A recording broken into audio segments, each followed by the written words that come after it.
আজকে চলে এসেছি একটি বোতল আর্ট নিয়ে।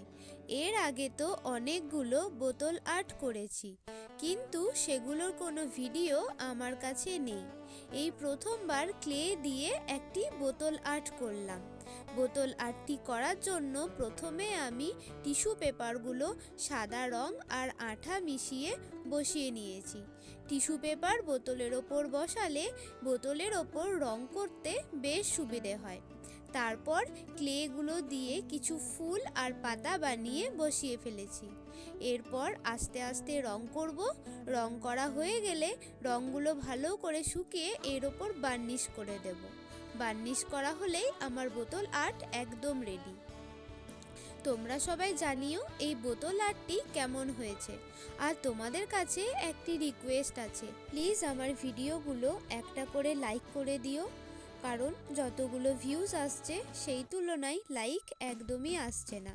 আর লাইকের মাধ্যমে উৎসাহ না পেলে ভিডিও তো বানাতে ভালো লাগবে না বলো। আর তোমাদের সাপোর্ট ছাড়া সামনের দিকে এগিয়ে যেতে পারবো না, তাই সাপোর্ট চাই। আজকে তবে এই পর্যন্তই, আজ আসি।